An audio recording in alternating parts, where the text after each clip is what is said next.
ပရိစိတ်ဓာတ်တို့ဘာလို့များဝါဒနာပါရင်ကျန်တဲ့လောကီကောင်းကျိုးတွေဘာတွေမျှော်ကိုပြီးတော့ပရိစိတ်ဓာတ်ဘုန်းကြီးကစိတ်ဝင်စားပါဘူးကိုယ့်ရဲ့အသိဉာဏ်ပညာကိုရင့်ကျက်သွားစေမယ်ခိုင်မာသွားစေမယ်ကြီးမားအောင်တည်ဆောက်မဲ့အနေအထားမျိုးမှာအထောက်အကူပြုတဲ့ရွတ်ဖတ်ပူဇော်ခြင်းမျိုးကိုသာဘုန်းကြီးကအလေးနဲ့ထားစေခြင်းတော့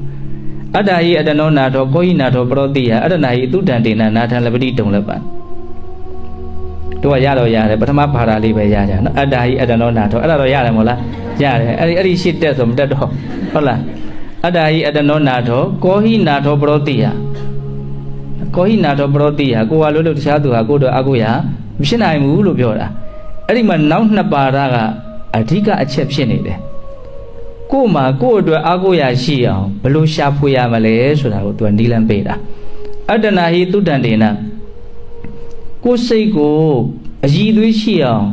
ကောင်းမွန်အောင်ပြုပြင်ခြင်းဆုံးမခြင်းအဖြစ်နာထံလပတိတုံလည်းပံအလွန်ရနိုင်ခဲ့တဲ့အကုရကိုရလိုက်မယ်ရနိုင်ခဲ့တဲ့အကုရလို့တောင်သုံးတယ်နော်အဲ့ဒါကတရားသူတရားမြတ်ရတာကိုပြောတာ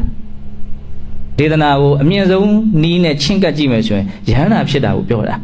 ယဟန္တာဖြစ်မှအမြင့်ဆုံးအကုရကိုရတော့တာဘာကြောင့်မှကြောက်ရွံ့နဲ့တုန်လှုပ်တယ်ဆိုတော့ဘယ်တော့မှမရှိတော့တို့ကအဲ့ဒီအခြေအနေကိုမရသေးဘူးဆိုရင်တော့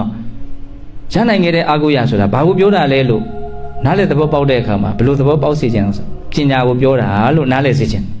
ရနိုင်ခဲ့တဲ့အကုရဆိုတာဘာလို့ပညာအမှန်တိုင်းသိတာကိုပြောတာပညာလို့ပြောလိုက်ရင်လည်းပဲသင်ယူထားတဲ့တက်ကြွထားတဲ့တော့ဘွဲတွေဘာတွေညာတွေအဲ့ဒါတွေနဲ့ရောထွေးသွားမှလည်းစိုးရသေးတယ်အဲ့ဒါတွေကိုပြောတာလည်းမဟုတ်ပြန်ဘူးသူကဘဝရဲ့အကြောင်းစိတ်တွေရဲ့အကြောင်းရုပ်တွေရဲ့အကြောင်းလောကရဲ့အကြောင်းကိုအမှန်တိုင်းသိတာမြင်တာနားလေတာဆိုတော့ကအတွေ့အကြုံနဲ့ရှင်းပြောရမှာဆိုရင်အတွေ့အကြုံတွေရဲ့အနိစ္စဒုက္ခဝိပရိနာမကိုတကယ်သိရင်သိသလောက်အဲ့ဒါဉာဏ်ကြီးတယ်ပညာကြီးတယ်လို့ခေါ်တာအဲ့ဒီပညာရနိုင်ခဲ့တဲ့အာကိုရတို့ကရလွယ်တဲ့အာကိုရတွေတော့တို့ကတတန်တရားလုံးတတန်တရားဆိုတာတတထားလိုက်အောင်ဒီဘဝရပါတယ်ရခဲ့ကြပါတယ်ရှိလဲရှိရပါတယ်နောက်ကိုရဲ့မိတ်ဆွေပေါင်းတင်နေနဲ့မိသားစုဝင်နေနဲ့သုံးဖို့ပိုင်ဆိုင်မှုအနေနဲ့တို့စိတ်ထဲမှာဒါလေးကအကူစရာလေးလို့ထင်ပြီးတော့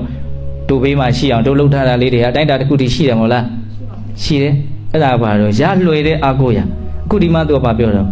ရနိုင်ခဲ့တဲ့အကူရကိုရသွားမယ်ဘယ်လိုလုပ်ရမှာတော့အတ္တနာဟိသုတံတေနကိုစိတ်ကိုကောင်းကောင်းပြုပြင်ဆုံးမရမယ်ဆုံးမရဲဆိုတဲ့အသုံးနှုန်းလေးအဲ့ဒါကိုလည်းမင်းတို့နားလည်စေချင်နေတယ်ဆုံးမရဲဆိုတာသူကြမှာဆိုမိဘသာသမီကိုဆုံးမရဲဆရာတပည့်ကိုဆုံးမရဲသုံးတယ်နော်ဆုံးမရဲဆိုတာအဓိကမကောင်းတာမဖြစ်အောင်လုပ်တာကောင်းတာဖြစ်အောင်လုပ်တာနှစ်ချက်မှတ်ထားနော်ဆုံးမရဲဆိုတာမကောင်းတာမဖြစ်အောင်လုပ်တာကောင်းတာဖြစ်အောင်လုပ်တာအဲ့ဒါကိုယ်စိတ်ကိုဆုံးမရဲဆိုတာအဲ့ဒီသဘောပဲမကောင်းတဲ့စိတ်မဖြစ်အောင်လုပ်တာကောင်းတဲ့စိတ်ဖြစ်အောင်လုပ်တာနော်အဲ့ဒါစိတ်ကိုဒီတရားဘာဝနာအထုတ်တဲ့နေ့သူကတော့အကောင်းဆုံးစိတ်ကိုမကောင်းတာမဖြစ်ဘူးကောင်းတာဖြစ်ဖို့ကြိုးစားတဲ့နေရာမှာအထီအောင်ဆုံးအပြည့်စုံဆုံးနည်းဖြစ်တဲ့အတွက်ကြောင့်ဘာဝနာပွားများခြင်းဟာစိတ်ကိုဆုံးမတဲ့နေရာမှာသူကထိတ်တန့်ရမယ်သူကထိတိရောက်ရောက်မြန်မြန်ဆန်းဆန်းပြည့်ပြည့်စုံစုံအထုတ်ခြင်းတယ်ဆိုလို့ရှိရင်အဲ့ဒီနည်းကိုဘုန်းကြီးတို့ကနားလည်မှရမယ်နော်အဲ့ဒါနေ့လေကြတော့အဲ့ဒါလေးကိုဘုန်းကြီးလုပ်ခိုင်းမယ်ဟုတ်လားအဲ့ဒါလို့ကိုယ့်ရဲ့စိတ်ကိုမကောင်းတာမဖြစ်အောင်ကောင်းတာဖြစ်အောင်ဆုံးမနိုင်မယ်ပို့ပြီးတော့အည်သွေးမြင့်တဲ့မြင့်အောင်ပြုပြင်နိုင်မယ်ဆိုလို့ရှိရင်ဒီလူဟာရနိုင်ခဲ့တဲ့အာကိုရာကိုရမယ်တဲ့အဲ့ဒီဂါထာလေးကိုနော်အမြဲတမ်းရွတ်တဲ့တယ်လို့ထင်တယ်နော်ဒါကတကယ်ကိုနော်ရေရေဝုံဘဝကိုရင်ဆိုင်နိုင်ဖို့ဘဝခီးကိုသွားတဲ့အခါမှာလမ်းကြောင်းမမှားဖို့အတွက်သူကအကောင်းဆုံးတင့်မပေးနိုင်တယ်လို့ဘုန်းကြီးကမြင်တယ်နောက်မှဆိုရင်ရောင်ဝါးဝါးနဲ့ဟိုလူအကူရမှာလို့ဒီလူအကူရမှာလို့နော်အကူမဲ့ကြံတဲ့ကောစားမျက်နှာငဲနေပြီလေအိမ်ဒီမရှိတော့ဘူးကြက်သေးမရှိတော့ဘူးတည်ငြိမ်မှုမရှိတော့ဘူးသူများအကူမဲ့ဆိုတဲ့ကောစားသူဘာဖြစ်နေပြီတော့တည်ငြိမ်မှုကပျောက်နေပြီတနည်းပြောရရင်ကိုယ့်ဘဝသူ့လက်ထက်အပ်လိုက်တယ်လို့လည်းဖြစ်သွားတယ်တကယ်တမ်းကြတော့လည်းပဲကိုလိုချင်တဲ့အကျိုးရလဒ်ကအဆုံးကြတော့လည်းမရဘူးရဲ့ဟုတ်လားတကယ်တမ်းဘုန်းကြီးတို့အကူရအစ်စ်ကိုရကျင်တယ်ဆိုလို့ရှိရင်